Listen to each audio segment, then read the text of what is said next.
All right, if you're looking for the real picture and not just the Instagram-worthy post of Denver, today we're going to give you the real story of the 7 things people overlook on their move to Denver. Let's get started right now.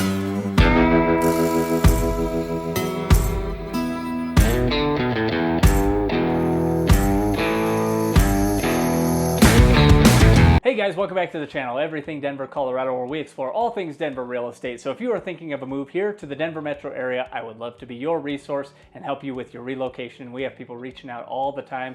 You can call, text, or email. You'll get straight through to me, not some AI chatbot, and I would love to help you on your relocation in or around Denver. I got your back on all things Denver real estate. So first thing that we're going to talk about, something that people overlook or maybe don't think about when they're moving here, is they assume that we're going to have nice weather year-round. Now, while Denver does have 300 days of sunshine, and we do have a lot of warm and mild days even throughout the winter, we can have some pretty drastic temperature swings.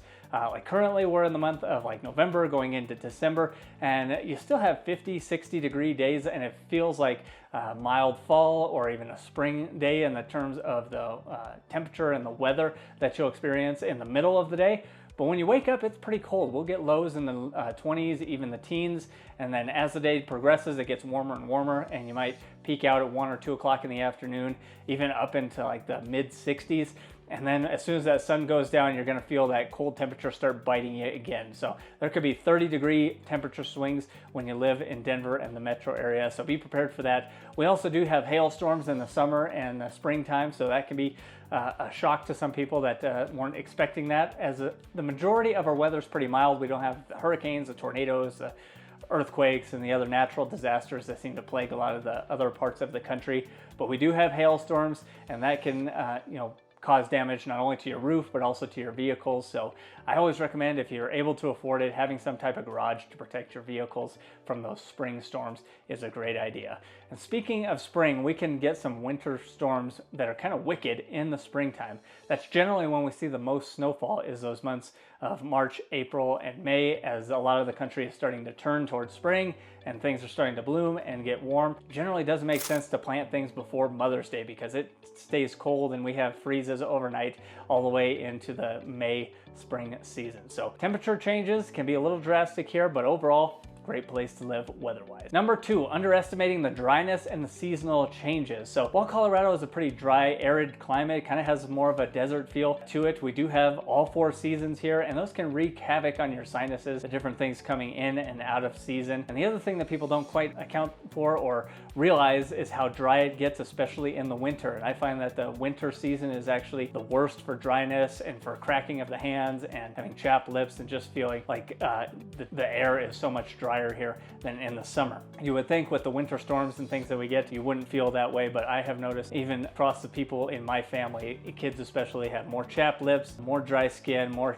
chafing on the hands and things like that during the winter months than in any of the summer or spring months. So make sure you plan accordingly to that. Stay hydrated, drink a lot of water, also have chapstick on hand, and lotions and sunscreen for those times that you're going to be outside and experiencing all that Colorado has to offer. Number 3, underestimating altitude and taking time to get adjusted to it. So Denver is the mile-high city, 1 mile above sea level, but a lot of our suburbs, and especially if you move into the foothills, maybe a town like Conifer or Evergreen, if that's where you're looking to live, it's going to be significantly higher than the Denver area. And as a result, some people suffer from altitude sickness, because this can be in the form of like nausea or fatigue, dizziness, headaches, and things like that. So take some time when you get out here to get acclimated to 14ers or any of the other mountain or hiking, biking trails that are in the high country. Take some time to get acclimated to it. Drink lots of water. Sometimes motion sickness pills can help people with the effects of that altitude sickness by reducing some of the nausea you feel. But really, the best thing you can do is just take your time in getting acclimated to it. Yes, they sell these little cans of oxygen that you can take if you're going on a hike and you need just a shot of oxygen as you're exploring some of the Colorado wilderness. But for the most part, if you just stay hydrated and take your time in getting acclimated, you'll have a better experience overall. So take some time, get adjusted to the new altitude. All right, number 4, and this is a mistake some people don't prepare for when they are making the move here, is assuming that Denver is an affordable place, or some of the small neighborhoods around Denver are a good value because they are lower priced. So you will see some of our neighborhoods in that Denver pocket that you can find a single family home $400,000 or $500,000, which is an affordable price overall for Colorado Colorado. But the problem with some of those homes is they're significantly smaller. Sometimes the neighborhoods are not as good, not appreciating. They may be in a depressed state, not being taken care of, and the property values may be decreasing in those areas. So don't be fooled by some of those lower prices, even if they have the Denver name attached to them. They might not be the best neighborhood for investments going forward. So when I say, as always, call me. I can help guide you on which neighborhoods are showing strong appreciation, where the path of growth is in the city. Don't be fooled by some of the lower prices that are inside the city of Denver, thinking that they're going to, rebound and come up in value a lot. Where I find a lot better value is actually in the suburban areas, a little more steady. They do have, more HOAs in place in a lot of those suburban communities as well that help protect the property values. I know HOAs can be a pain. I dislike mine significantly, but it is nice to have somebody around that is monitoring some of the grounds maintenance and some of the other things that are around the community, just so you don't lose out on your investment. You're spending a lot of money on a house and you want to see it go up in value. So don't be, deterred or distracted by some of the higher prices in older neighborhoods in Denver, because those are also going to come with a lot more maintenance and a lot more challenges than maybe a home in the suburban areas that's a little bit newer, built up to more recent codes and standards and building procedures. Okay, item number 5, and something that people overlook when they're moving here, is air quality. It's not even something that you think about probably anywhere that you live, but something to be aware of when you live in the Denver metro area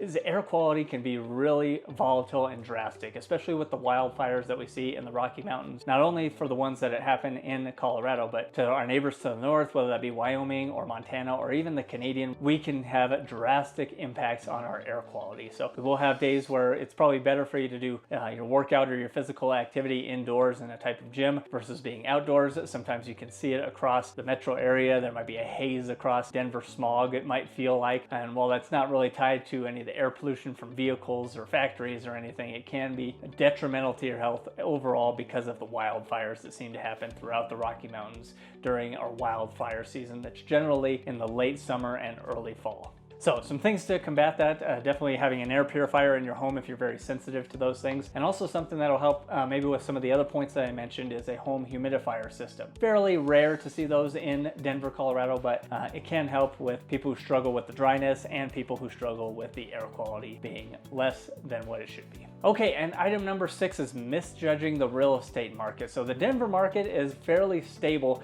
but you might find that, hey, I think this is a buyer's market because you see a lot of the homes on Zillow taking a long time to sell. And then you come out here and you identify which neighborhoods that you like, and as soon as a home comes on the market, it gets sold with multiple offers and you miss out on it. So each neighborhood is very specific, and there's some that are extremely popular, and if there's a good value in that neighborhood, it's sure to be picked up just like that. And there's other pockets of the Denver metro area that are just not as desirable, not as hot for a lot of buyers, and you do have a little bit more time, and there's definitely some more negotiation room that can be had, and you can get a better deal on the homes out there. So that's one of the biggest reasons you got to call me, because I know all of these different neighborhoods. I know where things are selling quickly and things are taking longer to sell, where better values are for your money, and maybe some hidden gems where property values might have decreased a little bit from the pandemic time period where everything was going up in value, and those are set to be on the rebound as we go forward into the next couple of years, and we expect a lot of economic growth here in the state. So make sure you call, text, or email. We'll get you set up for success on your search here in the Denver metro area, because every neighborhood can have its little quirks and nuances that a lot of people don't know about until you're actually living here and you can see firsthand what the buying market looks like here in Denver. Okay, and item number 7, and this comes with some controversy, but a lot of people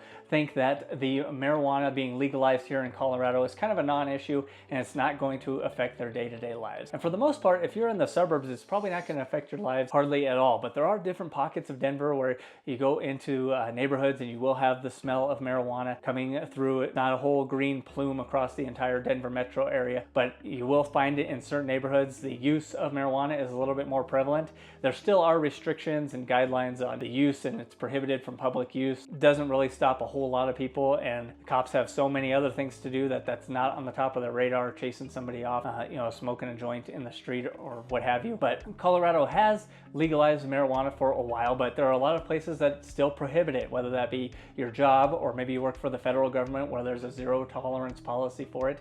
So don't think just because you move here that everything, hey, it's legal in this state, so it's legal to do it everywhere. Some people overlook that and they think that, well, I'm in a state where they legalized it, so I can use it at any time. Make sure that you're checking with your employer or your other state and local regulations before you light up or start using marijuana here in Colorado. There's also a lot of landlords and even some HOAs and different condo boards that prohibit the use of it in their buildings because they have shared ventilation systems, and the chances of that negatively affecting one of your neighbors, of course, could be a health detriment to them. So don't underestimate the fact that legalized marijuana in the Denver area is used quite a bit. As you move out further into the suburbs and especially the rural areas, you'll find that it's not used very often and it's much more of a non-issue out there than it is within the city. So there you have it, guys. 7 things that people overlook on their move to Denver. I thank you guys for watching. I hope you like and subscribe to the video. Let me know what other videos you guys want to see about Denver and the surrounding areas. I love hearing from you guys, and as always, reach out if you are thinking of a move to Denver.